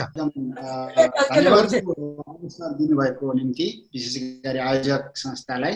अनि भट्टजन सरको प्रोग्राम भने चाहिँ मैले यो स्वीकृत लिएँ पाएँ पनि। मेरो एउटा जिज्ञासा जान्न खोजेको मात्रै, जस्तै अब नेपालमा हाम्रो यो एफिकको बारेमा धेरै अगाडिदेखि चर्चा भइराखेको छ, तर अहिलेसम्म चाहिँ कुनै पनि ठाउँमा यसको राम्रोसँग कार्यान्वयन भएको केही उदाहरणहरू, अघि हाम्रो पुकार सरसँग नजिक मिल्न आउँछ, केही उदाहरणहरू छ कि? र यदि छैन भने हामी कहाँ चुक्यौँ, जनजाति अगुवाहरू अग्रजहरू कहाँ चुक्यौँ? र यदि त्यस्तो छैन भने अब भावी हाम्रो कार्यक्रम चाहिँ के हुनेछ, के हुनुपर्छ? अनि अघि चल्यो यो अब एफपीको कुरा चाहिँ अब विभिन्न ऐन कानुनहरू बनाउँदा पनि यो लागू हुन्छ। यो चाहिँ अब विकासको कुरा मात्र होइन, ऐन कानुनहरूको कुरामा नि यो लागू हुन्छ भन्नुभयो। जस्तो अहिले नेपालमा चाहिँ अब 460 वटा गाउँपालिका छ, र अहिले मलाई चाहिँ एउटा पनि थाहा छैन कि यो गाउँपालिका चाहिँ सम्बन्धित आदिवासीको स्वायत्त क्षेत्र घोषणा गरिएको छ भनेर संविधानमा चाहिँ घोषणा गरिने छ चाहिँ भनेर एकदम प्रावधान छ। तर कुन चाहिँ गाउँपालिका अथवा कुन चाहिँ ठाउँमा चाहिँ थाक्साङ स्वायत्त क्षेत्र अथवा लोमी सिंहसभा स्वायत्त क्षेत्र त्यस्तो घोषणा गरेको कहीँ छ कि छैन भने हाम्रो नेपालको सबभन्दा सानो एउटा सरकारी सबभन्दा सानो युनिट जुन चाहिँ गाउँपालिका त्यो लेभलमा पनि हाम्रो पुगेको छैन भने अब बाँकी हाम्रो योजनाहरू हाम्रो कार्यक्रमहरू अथवा दबावका कारण के हुन सक्छ म यति राख्न चाहन्छु। स्याङ्गोजीकोमा एफपीको बारेमा हामी कहाँ चुक्यौँ भन्दाखेरि यो आदिवासी नेताहरू जो नेफिन आदिवासी नेपाल आदिवासी जनजाति महासङ्घ र सम्बद्ध जातीय संस्था हाँक्ने धेरै आदिवासी नेताहरू लोभी पापी भए। त्यो भनेको के भने उतापट्टि पार्टीको सदस्यता पनि बोकेर राख्ने अनि आन्दोलन पनि गर्छु भन्ने अनि आन्दोलन चर्कदै गएपछि पार्टीको नेताले एक कोर्रा हानिदिएपछि हजुर हजुर बुझे बुझे भनेर अनि आन्दोलनमा धोका दिने। त्यसले गर्दाखेरि जनस्तरमा आदिवासीहरूको समुदायमा आक्रोश छ। हाम्रो दैनिक रोजीरोटीदेखि अस्तित्वदेखि घर जग्गादेखि आफ्नो प्रथाजन्य पेसाहरूदेखि लिएर सबै कुरामा बर्बाद छ। हाम्रो जाँड रक्सी हामीले बनाउने हाम्रो प्रथाजन्य हामीले सिकेको। मैले गरेको युएनडीपीको एउटा अध्ययनमा मेरो नेतृत्वमा भएको टोलीले गरेको अध्ययनमा 98% आदिवासी महिलालाई र चेलीहरूलाई आउने भनेको मर्च बनाउने जाँड रक्सी बनाउने हो। तर त्यही नै घ्याम्पाका घ्याम्पा फुटाएर त्यो गर्छ। विकल्पमा के पनि छैन। आफ्नो जग्गा जम्मैमा परदेशी ल्याएर हुलेको छ। अब अहिले झन् बाँकी जग्गामा यो सुकुम्बासी र भूमिहीन अव्यवस्थित बसोबासवालालाई भनेर अब हाम्रो हिमाली क्षेत्रदेखि लिएर सबै ठाउँमा गैर आदिवासीहरूलाई अब त्यहाँ राख्ने प्रपञ्च गरिरहेको छ होइन। त्यसकारण यो कुरामा के छ भन्यो भने हामीहरू राजनैतिक दलको पुच्छर हुनु हुँदैन। संसारको अनुभवले के सिकाएको छ भने आदिवासीको अधिकार गैर आदिवासीले सुनको थाल चाँदीको थाल पित्तलको थाल किस्तीमा ल्याएर दिँदैन।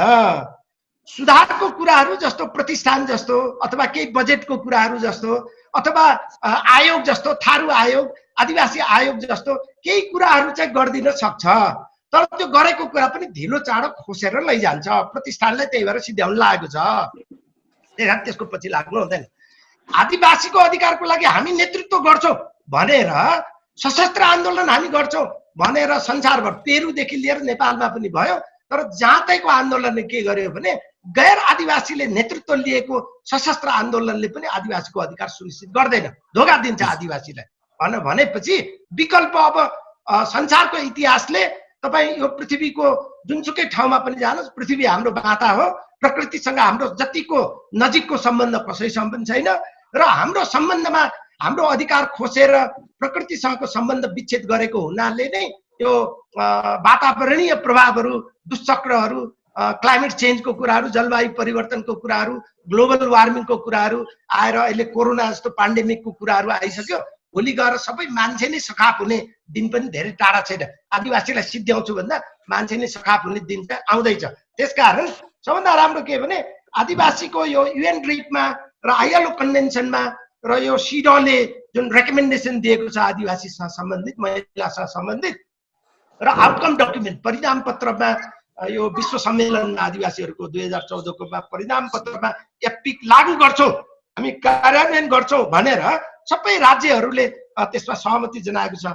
यो कुराहरू आउनु पर्नेमा नितान्त नस्लवादी संविधान मैले भने नि गेम 2/3 बहुमत धारा धारा पारित गर्ने रे अनि त्यहाँबाट पहिलो संविधान सभामा आदिवासी ककस बनाउँदा दोस्रोमा बनाउन नपाउने रे। पहिलो संविधान सभा नलगेर दोस्रोमा किनभने पहिलोको समानुपातिक वालाहरूले आदिवासी सवाल उठायो ककस बनायो आदिवासीको अधिकार मधेसीसँग दलितसँग मिलेर जोडतोडले अगाडि लग्यो 2/3 त पुर्याएर संविधानै बनाउने स्थिति आयो भनेपछि त्यो सब खतम गरेर अनि समानुपातिकमा गोपी कृष्णको पट्टु भन्ने ऐरे गैरे शरीर चाहिँ आदिवासीको जम्मै लासहरूलाई बटुलेर अनि फेरि प्रत्येकमा 2/3 को बहुमतले पारित गर्नुपर्ने ठाउँमा सारा संविधान त्यो भूकम्पपछि त्यो पनि तामाङहरू चाहिँ निस्लोट परेर अथवा कयौं आदिवासीहरू चाहिँ सबभन्दा धेरै आदिवासीहरू भूकम्पबाट पीडित थियो। त्यस्तो पीडित भएको बेलामा 2015 को संविधान ल्याएर त्यस्तो काम गर्यो भनेपछि अब पछि गएर फेरि नेवारहरूलाई समाप्त पार्नको लागि गुठी जस्तो कुराहरू पनि समाप्त गर्न लागेको थियो होइन। भनेपछि प्रथाजन्य संस्थाहरूलाई भन्दाखेरि अब यसमा मुख्य कुरा के गर्ने भन्ने तपाईँको प्रश्न, तपाईँहरू 2 जना 3 जनाको प्रश्न इन्ट्रेस्टिङ छ। हाम्रो काम हामी आफै गर्नु पर्यो, हाम्रो सङ्घर्ष हामी आफै गर्नु पर्यो। हामी कसैको दास हुनु भएन, हामी कसैको क्याप्टिभ माइन्डमा बस्नु भएन।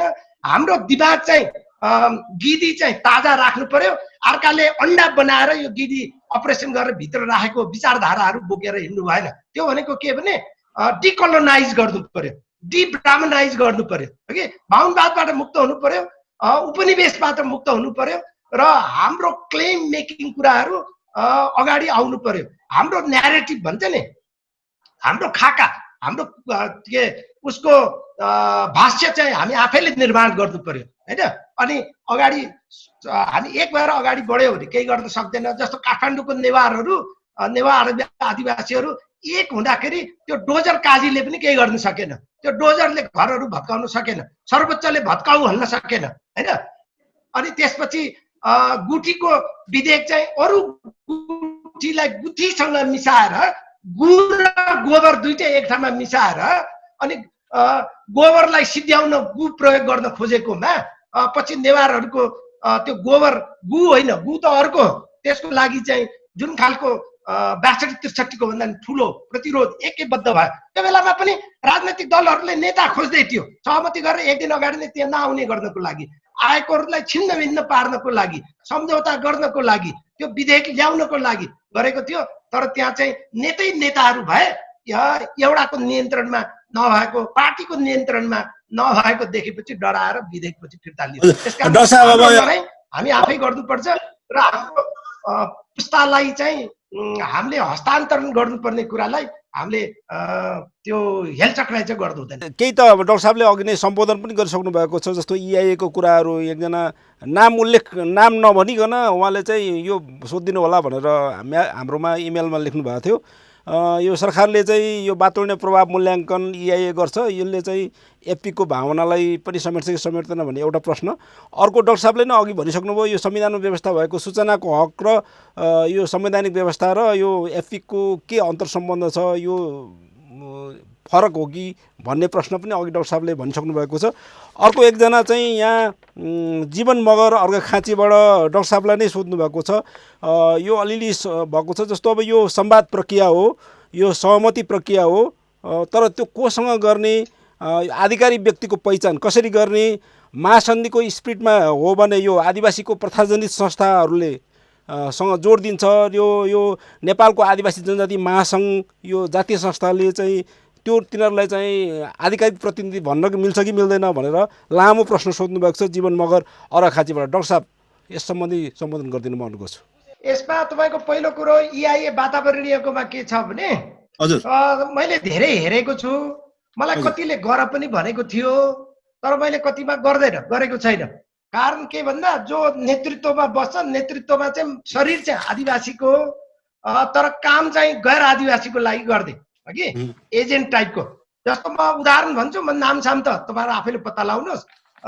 यो मेलम्चीकोमा तपाईँ हलमा हुनुहुन्छ, यहाँ मेलम्चीकोमा के भएको छ भने यो एडिबीले गरेको, त्यसमा चाहिँ EIA गर्नुपर्ने भयो। त्यहाँ चाहिँ प्रब्लम के भयो भन्दाखेरि त्यो टनल जुन छ, त्यो टनल चाहिँ हिल्मोहरूको एकदम आस्थाको धरोहर, त्यो पहाडबाट चाहिँ भित्र खोकेर लानुपर्ने भयो। यो कुनै पनि आदिवासीले त्यो भित्र खनेर यो कुलो चाहिँ लैजाऊ, यो टनल चाहिँ लैजाऊ भनेर भन्दैन पनि, र कुनै पनि हिल्मोले त्यो कुरा चाहिँ स्वीकृति दिन सक्दैन। तर त्यहाँ चाहिँ गर्दै पर्ने भएपछि आदिवासीलाई नै अगाडि ल्याएर नेतृत्व दिएर अनि आदिवासीले आफ्नो पार्टीको मान्छेहरूलाई बोलाएर अनि focus group discussion, talking circle होइन, कम्युनिटी लेभलको मिटिङ होइन, त्यो चाहिँ एकदम सेलेक्टेड मिटिङ गराएर अनि उहाँहरूको धार्मिक गुरुहरू भनौँ न, उहाँहरूले चाहिँ लामाहरूले पनि यसमा चाहिँ हुन्छ, यो हाम्रो देउता भए पनि पाल पारेर लानुहुन्छ भनेर स्वीकृति दियो भनेर लगेको अवस्था छ कि। तपाईँले अन्त हेऱ्यो भने मैले अघि एडिबीको त्यो उदाहरण दिएँ, त्यो उहाँहरूले मान्छे नै गैर आदिवासी राख्छ कि आदिवासीको अधिकारको बारेमा जानकारी नभएको मान्छेहरू राख्छ, अनि त्यस्तो गर्यो भने त्यो जान्छ। तर आइएलओ कन्भेन्सन 169 र युएन ड्रिपको कुरा के भन्दाखेरि हरेक कुरामा हाम्रो प्रतिनिधिमूलक संस्था मार्फत नै रिप्रेजेन्टेसन, प्रतिनिधित्व र सहभागिता चाहिन्छ र त्यसमा पनि निर्णयमा चाहिँ हाम्रो कन्सेन्ट चाहिन्छ भन्ने कुरा हो। त्यसकारण कम्युनिटी लेभलमा कुरा गर्नुभयो भने त्यो त राज्य पक्ष, बिजनेस कम्पनी र प्राइभेट एजेन्सीले भन्नु पर्यो नि कहाँ कहाँ प्रभाव पार्छ, कहाँ कहाँ। जस्तो कुनै एउटा विकासको कार्यक्रम गर्यो अथवा कुनै कानुनको आधारमा केही कुरा कार्यान्वयन गर्न खोज्यो, यो जग्गा प्राप्तिदेखि लिएर यस्तो कुराहरू भन्यो भने कहाँ कहाँ प्रभाव पार्छ भन्नु पर्यो। प्रभाव पारेकोमा त पहिला अध्ययन गर्नु पर्यो नि, कुन कुन आदिवासीलाई कस्तो कस्तो प्रभाव पार्छ भनेर आदिवासीको अधिकारको विज्ञहरू बसेर, आदिवासी महिलाको अधिकारको विज्ञहरू बसेर, आदिवासी अपाङ्गता भएको हरूको विज्ञहरू बसेर, आदिवासीको जुन भिन्न प्रकारको यौनिकता भएकोहरूको विज्ञहरू बसेर के प्रभाव पार्छ भन्ने कुराहरू चाहिँ त्यहाँ चाहिँ छुट्याएर निकाल्नुपर्ने हुन्छ। त्यस्तो गरेन अर्को कसैले ऊ चाहिँ इआइए गरेको 100 वटा इआइए गरेको परामर्शदाता भएको अनुभव छ भन्दैमा त्यस्तोले गर्न सक्दैन, त्यो गर्न दिनु हुँदैन भन्ने कुरा हो हैन। त्यसकारण आधिकारिक के हुन्छ भन्यो भने अब तपाईको आफ्नो गाउँमा कुनै गाउँमा कुनै सेटलमेन्टमा मात्रै प्रभाव पार्छ भन्यो भने त्यहाँ एउटा स्कुलको बिल्डिङ बनाउन खोजेको छ र त्यो वरिपरिकोलाई प्रभाव पार्छ भन्यो भने त्यो आधिकारिक त त्यही प्रभाव, त्यही स्कुलले जतिलाई प्रभाव पार्छ त्यति मात्रै हो। तर त्यहाँ चाहिँ तपाईलाई अब काबेलीमा बाँध बनाउने अथवा तमोरमा बाँध बनाउने, सुनकोसीमा बाँध बनाउने भन्यो भने त्यो बाँधले कसलाई प्रभाव पार्छ, त्यो प्रभाव पार्नेहरू पहिला अध्ययन हुनु पर्यो। अनि त्यसपछि मात्रै अनि उहाँहरूको के कुरालाई प्रभाव सकारात्मक नकारात्मक पर्छ भन्ने कुराहरू देखिएपछिको अगाडि आउँछ। यो कुरामा प्रश्न भएन भने त्यो एपिक हुन सक्दैन। यो महासङ्घले एपिक दिएर हुँदैन। अहिले महासङ्घले गलत गरिरहेको छ। त्यो एउटा पहिला बनाउने बेला पनि उहाँहरू आफै बसिराख्नु भएको थियो, तर त्यो बेला आन्दोलन अलि राम्रो चलिरहेको अवस्थामा हो। तर यसमा के छ भने त्यो बेला मैले र खिमजीले पनि केही सहयोग गरेको थियौँ, तर उहाँहरूले आफ्नै बाफ्ने सङ्घीय परिषदबाट त्यो कतिपयमा हामी आफैले गर्ने भन्ने कुराहरू गरेको छ। कुनै कुनैमा प्रतिनिधित्व दियो भने सम्भव छ, तर त्यो पनि फेरि पुरै प्रक्रिया अघि भनेको प्रक्रियाहरू त्यो त महासङ्घ अथवा अर्कोले पनि पुर्याउनु पर्ने हुन्छ। होइन भन्यो भने प्रत्यक्ष जसलाई असर पर्छ, काठमाडौँको सडकले कसलाई असर पर्छ, फास्ट ट्र्याकले कसलाई असर पर्छ, यो चाहिँ स्मार्ट सिटीले कसलाई असर गर्छ, त्यो असर पर्ने क्षेत्रभित्रका आदिवासीहरू नै आधिकारिक हो। लामो समय नेपालमा चाहिँ आदिवासी जनजाति आन्दोलन चाहिँ अगाडि त बढिराखेको छ, तर अब त्यति धेरै यसले चाहिँ नि एउटा अर्थपूर्ण गति लिन सकेका छैन भन्दाखेरि चाहिँ अब खासमा यो जति पनि आइएलओ 169 को कुरा भयो, त्यसपछि संयुक्त राष्ट्रसङ्घीय घोषणापत्र युएन ड्रिपको कुरा भयो, त्यसपछि अब आएर एफपिकको कुरा छ हैन। एफपिक त नेपालमा कतै पनि त्यति राम्रोसँग लागू भएको पाइँदैन।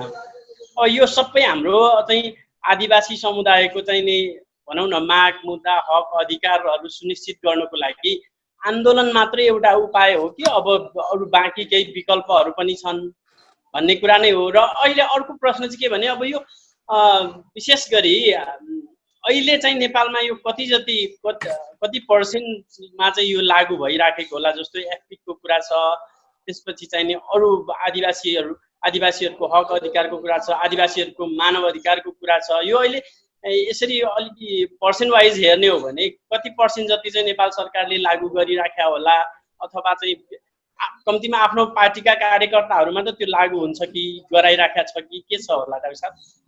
नमस्कार है सर, म चाहिँ विष्णु गुरुङ, घर चाहिँ नवलपरासी, म मानवशास्त्र विद्यार्थी एनुअल लास्ट ब्याच। अनि मैले चाहिँ हाम्रो सरलाई चाहिँ के सोध्न मन लाग्यो भने यो जुन मन्जुरी, यो जुन यो सूचित मन्जुरी भनौँ न, यसमा चाहिँ जस्तो के अरे सूचित मन्जुरी गर्दाखेरि जस्तो पहिला सुरु डकुमेन्टहरू हेरेर अनि सूचित गरेको, अनि पछि चाहिँ केही थप भयो भने त्यसमा चाहिँ आदिवासी जनजातिको जुन प्रभावित समूह छ नि त्यसले चाहिँ त्यो भनौँ सम्झौतामा चाहिँ डिसएग्री गर्न मिल्छ मिल्दैन, अनि डिसएग्री पार्सियली गर्न मिल्ने अथवा फुल्ली चाहिँ गर्न मिल्ने नमिल्ने के चाहिँ अवस्था हो त्यो एउटा चाहिँ बुझ्न खोजेको। जस्तै इनकेस चाहिँ नयाँ प्रावधान थपेपछि उसलाई जानकारी दिने त भयो, तर त्यसैमा मात्र डिसएग्री हुन सक्ने अवस्था हुन्छ कि हुँदैन भन्ने हो। अनि अर्को कुरा चाहिँ यो मन्जुरीको नाममा चाहिँ अब के कसो गर्ने भन्ने सवालमा चाहिँ आदिवासी समुदायबाट जस्तो कानुनी परामर्श आवश्यकता भयो भने जुन समय पाइन्छ भन्नुभयो सरले, त्यो विषयमा चाहिँ यदि आवश्यक भयो भने त्यस्तो कानुनी परामर्शको लागि अहिले त लाउर्निपहरू जस्तो चाहिँ भन्नुभयो, तर इनकेस त्यस्तोमा चाहिँ भनौँ अलि निःशुल्क चाहिँ कानुनी परामर्श आवश्यकता भयो भने त्यो चाहिँ सरकारद्वारा चाहिँ उपलब्ध हुन्छ कि हुँदैन, कि चाहिँ आफै चाहिँ त्यो कुनै भनौँ न पैसाहरू तिरेपछि त्यो कानुनी परामर्श लिनुपर्ने के हो कस्तो व्यवस्था, त्यो एउटा भयो। अनि अर्को कुरा चाहिँ जस्तो यो कन्सेन्टहरू लिँदाखेरि अब सम्बन्धित समुदाय प्रभावित समुदायबाट चाहिँ लिनुपर्छ, तिनीहरूको जुन संस्थाहरूबाट प्रशासनिक कानुनहरू प्र्याक्टिस गर्ने संस्थाबाट चाहिँ लिनुपर्छ भन्नुभयो। यदि अहिले त धेरै जस्तो कुराहरूको त्यस्ती जुन युनिटहरू धेरै जस्तो प्र्याक्टिस नभएको अवस्था छ भने त्यस्तो अवस्थामा चाहिँ अब कसरी चाहिँ त्यो कन्सेन्टहरू चाहिँ एग्री गर्ने हो। अनि अर्को कुरा चाहिँ त्यो प्रोजेक्टहरू गरिराख्दाखेरि यदि इनकेस त्यस्तो ग्रुपहरू कन्सेन्ट समूहहरू अथवा प्रभावित समूहहरूको चाहिँ निश्चित कुनै त्यो युनिटहरू इन्स्टिट्युसनहरू नभएको अवस्थामा त्यो प्रोजेक्टमै अथवा त्यो प्रोजेक्टहरू नै लागू गर्ने सवालमा चाहिँ त्यो सरकारबाट चाहिँ त्यस्तो युनिट इन्स्टिट्युसन बनाउनुपर्छ है, त्यो ग्रुपको त्यो अनिवार्य छ कि छैन, के कसो छ त्यो सरकारबाट के भन्नुभयो? सरकारबाट के? सरकारबाट इन्स्टिट्युसन बनाउने कुरा, जस्तो कुनै समुदायको चाहिँ उनीहरूको आफ्नै इन्स्टिट्युसन नभएको अवस्थामा त्यो लोकल लेभलमा चाहिँ इन्स्टिट्युसन नभएको अवस्थामा त्यो सरकारबाट बनाउनु, सरकारले चाहिँ त्यो इन्स्टिट्युसन उनीहरूको लागि परामर्शको अथवा कन्सेन्ट लिनको लागि चाहिँ त्यो इन्स्टिट्युसन बनाउनु पर्छ कि पर्दैन भन्ने जस्तो जस्तो हरेक प्रोग्राम प्रभावित समूह। म छोटकरीमा भन्छु, अब विकेशजीले आन्दोलनको विकल्प के हुन सक्छ भन्नुभयो। आन्दोलनको विकल्प अहिलेलाई आन्दोलनै हो, तर अहिले जस्तो दलहरूले नियन्त्रणमा लिएको डोकोमा राखेको आन्दोलन होइन कि, आफैले बोकेको आन्दोलन आफूले उठाउनु पर्यो पहिलो कुरो होइन। त्यसकारण यो जनजाति महासङ्घसँग आबद्ध संस्थाबाट आन्दोलन हुँदैन। अहिले तपाईँले हेर्नुभयो भने धेरै ठाउँमा समुदाय तहबाट समुदायलाई परेको यस्तो समस्याहरू एपिक नलिकन गरेको बाट सृजित समस्याहरूबाटै लडेर आन्दोलन चाहिँ उठिरहेको छ, आउँदैछ। त्यो आन्दोलन नभएको होइन, अघि मैले उल्लेख गरेको अन्तर्राष्ट्रिय तहमा सर्वोच्च अदालतको तहमा अथवा नेवारहरूले त इभन आर्मीसँग पनि आँखामा आँखा जुधाएर उहाँहरू संवाद गरिरहेको छ। आइएलओमा एउटा ट्राइपाट्रेट रिभ्यू पहिलोचोटि हुँदैछ। त्यो धेरै कुराहरू छ, तर भुइँ तहबाट आन्दोलन उठिरहेको छ। त्यो टप डाउन चाहिँ ट्रिकल डाउन भयो, ट्रिकल डाउन चाहिँ ट्रिक अल डाउन भयो। त्यो केही आदिवासी लोभी पापी यो राजनैतिक दलको पुच्छरहरूले गर्दाखेरि प्रब्लम भएको कुरा आयो।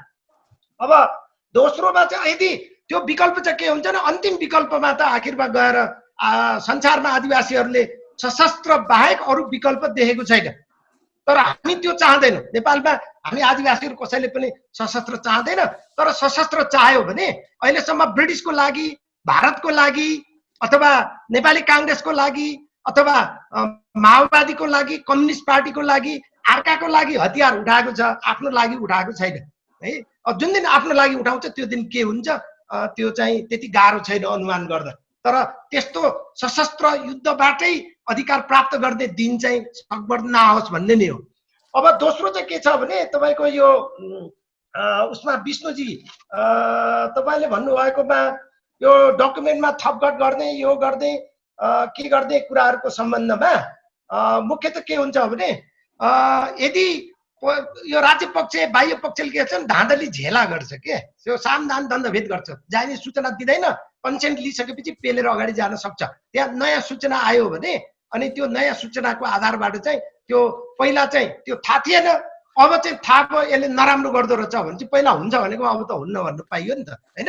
तर पार्सियल भन्ने हुँदैन, उसले जे सूचना दियो त्यहाँ बिना डर धम्की भनेको छौँ होइन। फ्री स्वतन्त्र भएर अग्रिम जे जति सूचना जानकारी छ त्यो उसले अनुसन्धान गरेर जे गरेर हुन्छ आदिवासीकै प्रतिनिधित्व सहभागिताबाट गर्नुपर्ने हुन्छ त्यो कुराहरू पनि। EIA के अरे सोसल त्यो इम्प्याक्ट एसेसमेन्ट SIAहरू गर्यो भने पनि त्यो गैर आदिवासी बस्यो भने त उसले देख्दैन। अब तपाईँलाई यहाँ समय छैन, एकचोटि एउटा एकजना विदेशी आदिवासी विज्ञ र म चाहिँ एडिबीमा जाँदाखेरि उहाँहरूले अहिलेसम्म हामीले EIA गर्दाखेरि आदिवासी नै छैन भनेको हुनाले हामीले गरेनौँ भन्थ्यो। अब जो गैर आदिवासी चाहिँ उसले कहाँबाट देख्छ आदिवासी के होइन? त्यसकारण आदिवासीलाई राखेर त्यो पनि आदिवासीको अधिकारको विज्ञलाई राखेर गर्नुपर्ने हुन्छ। तर कन्सेन्ट भनेको पार्सियल हुँदैन। कन्सेन्ट चाहिँ जे जति उपलब्ध छ त्यसको आधारमा यस कि नो अथवा यस अर नो हामी पछि भन्छु भन्ने कुरा हो। तर जानकारी बदल्ने अनुसार त्यो कन्सेन्टको लेभल पनि बदलिन सक्छ। त्यही भएर राज्य पक्ष बाह्य पक्षको दायित्व के हो भने भयभरको कुरा सत्य तथ्य दिने कुरा हो। सत्य तथ्य दिएन भने चाहिँ त्यहाँनिर चाहिँ समस्या हुन्छ। अब मन्जुरी को कुरा चाहिँ लाउडनिपसँग कानुनी अब तपाईँले जो पाए कानुनी विज्ञ लियो भने काम लाग्दैन। अहिले तपाईँलाई जानकारीको लागि आदिवासीकै कुरा पनि अन्तर्राष्ट्रिय आदिवासी आन्दोलनमा बुझेको कोर कुराहरू नेपालको हाम्रो आदिवासी आन्दोलनमा जुन सामिप्यता एउटै कुरा छ त्यो कोर कुराहरूमा बुझाइमा कमी हाम्रो आफ्नो बुझाइमा लागेर समस्या भयो हुनाले अहिले इन्डिजिनियस नलेज ट्रान्सफर कोर्स भनेर शङ्कर लिम्बू, यशोकान्ति भट्टचन र अमृता थेवेजी र म हामी 4 जनाले सुरु गरेको छौँ। अस्ति जुन 14 तारिकदेखि अहिले दोस्रो हप्तामा चलिरहेछ। 22 जना जति फेलोजहरू हुनुहुन्छ। अब त्यसमा के छ भने आदिवासीको ग्राउन्डिङ प्रिन्सिपल्सहरू के हो, गाइडिङ प्रिन्सिपल्सहरू के हो, ग्राउन्डिङ भ्यालुजहरू एकदम त्यो जरा मूल्यहरू के हो, भुइँ तहको मूल्य के हो र निर्देशक सिद्धान्तहरू के हो र त्यसमा सवालहरूको बारेमा आदिवासीय दृष्टिकोणबाट जस्तो महिलाको कुरा आयो भने पनि यो जेन्डरको कुरा, फेमिनिजमको कुरालाई आदिवासीको महिलाहरूको आधारबाट कसरी हेर्ने भन्ने कुराहरू हामीहरूले त्यो प्रशिक्षण दिइरहेको छौँ भोलन्टरी रूपमा। यो 6 हप्ता जतिको कोर्स छ कि त्यसकारण यसमा के छ भन्यो भने यो लाउडनिपको नलिकन अरू तपाईँले कुनै कानुन विज्ञहरू त्यो आदिवासी नै होला सायद त्यो कानुन विज्ञ राजनैतिक दलको हुनसक्छ, तपाईँलाई डुबाइदिन सक्छ। अहिले एफपीको मामला महासङ्घले डुबाइरहेको छ। तपाईँ वन मन्त्रालयमा जानुहोस्, एडिबीमा जानुहोस्, वर्ल्ड ब्याङ्कमा जानुहोस्, WWFमा हेर्नुहोस्, सबैमा एफपिक मैले दिने हो भने सबै आफैले गरिरहेको अवस्था छ। जबकि समुदाय रोएर बसिरहेछ। आफ्नो मात्र होइन सन्ततिको भविष्य अन्धकार परेको अवस्था छ। भन्दा जो प्रभावित हो प्रभावितले दिने हो। बिचमा दलाली गर्ने, त्यो कसैले बिचमा चाहिँ ठग्ने, बिचमा चाहिँ आफू अगाडि बढेर अर्कोलाई चाहिँ सिध्याउने कुराहरू हुन सक्दैन हो कि। त्यसकारण मुख्य कुरा त्यो हो। हाम्रो समय कार्यले अन्तिममा मेरो एउटा मात्रै जिज्ञासा छ। अब यसको लागि प्रोटोकल पनि अब कम्युनिटी लेभलमा बनाउनु पर्ने रहेछ, यहाँहरूले बनाउनु पनि भएको रहेछ। अब त्यसलाई सरकारले प्रोटोकल बनाइदिने हो कि कम्युनिटी आफैले बनाएर लागू गर्ने हो? अन्तिममा म छोटोमा जवाब चाहन्छु। सरकारले बनाउने भनेको त तपाईँ कुमारजी तपाईँले पनि यो कसको कुरा सुनेर तपाईँले यो प्रश्न गर्नुभयो थाहा छैन। त्यो त सरकार भनेको राज्य भनेको स्याल हो, राज्य भनेको बिरालो हो होइन, राज्य भनेको ब्वाँसो हो। अनि उसको छेउमा लाएर कुखुराको चल्ला रेखदेख गरिदियो भनेर राख्यो भने के गर्छ होला तपाईँ आफै भन्नु। प्रोटोकलको कुरा गर्दैछु म। प्रोटोकल कसले आदिवासीहरूकै प्रथाजन्य कानुनहरू भएको, प्रथाजन्य संस्थाहरू भएकोले त्यसैबाट यदि प्रथाजन्य संस्थाहरू हराएर गएको छ भने जस्तो थकालीको खम्ब छ, थारूको बटगर छ, नेवारहरूको गुठी छ, तपाईँ यतापट्टि मन्जुदी त्यहाँ देखिरहेको छ, धिमालहरूको मझी सभा छ, मझी हाडा, त्यस्तै गरेर सन्थालहरूको छ, यतापट्टि माझीहरूको पनि माझी सभा छ, सेवा छ होइन। तपाईँ मनाङमा गयो भने पहिला 61 को लिस्टमा थियो, पछि गुरुङ भनेर मिसा ह्याङमी भन्छ, उहाँहरूको मिथेवा छ। यो 12 गाउँमा 12 गुल्लेहरूको छ, त्यहाँ पनि क्याम्पा छ। यो धेरैको अझै पनि छ, त्यहीबाट हुनु पर्यो। त्यसमा त्यसलाई प्रतिनिधिमूलक बनाउन उहाँहरू सबै बसेर त्यहाँ सामूहिक निर्णय गर्छन्। त्यहाँ चाहिँ नेताको यहाँको जस्तो होइन। थकालीहरूकोमा त एउटा नेताले बदमासी गर्दा च्याङ्डाको याकको त्यो छालाको धोप्रोभित्र राखेर माथि यो खास गरेर यो मार्फाली थकालीहरूले पहाडबाट गुल्टाइदिएको छ मुखियालाई। त्यहाँको जग्गा अर्कोलाई बेचेको भनेर ढाँटेहरू छ, पहिला बेच्नै पाइँदैन त्यहाँ कि, अर्कोलाई बेचेको भनेर ढाँटेपछि गुल्टाइदिएको छ। तपाईँ प्रधानमन्त्रीलाई धोक्रोमा राखेर शेर्पाहरूलाई पठाएर त्यो चोमलुमाको टुप्पाबाट गुल्टाउन सक्नुहुन्छ? हामी सक्छौँ? त्यस्तो दिन्छ यतापट्टि र हाम्रोले दिन्छ। त्यसकारण त्यो आधिकारिक भनेको जुन प्रभावित समुदाय छ आदिवासीको, त्यही समुदायले निर्धारण गर्छ।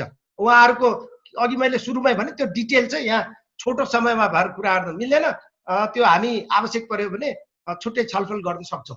हुन्छ डाक्टर साहब, म यहाँले धेरै विषयमा जानकारी गराउनु भयो। हाम्रो समय कारणले अरू जिज्ञासाहरू अरू प्रश्नहरू मैले लिन सकिनँ। हामी आजसँग प्रत्यक्ष संवादमा जुटेर प्रश्न सोध्ने 6 जना हाम्रो दर्शकहरू हुनुहुन्थ्यो। उहाँहरूलाई म धेरै धेरै धन्यवाद दिन्छु। हाम्रो फेसबुक पेज, हाम्रो इन्डिजिनियस टेलिभिजनको आधिकारिक फेसबुक पेजमा केही दर्शकहरूले केही श्रोताहरूले प्रश्नहरू पठाउनु भएको थियो। त्यसलाई पनि डाक्टर साहबले सारांशमा सबै होलसोलमा चाहिँ सम्बोधन भएको जस्तो लाग्छ मलाई।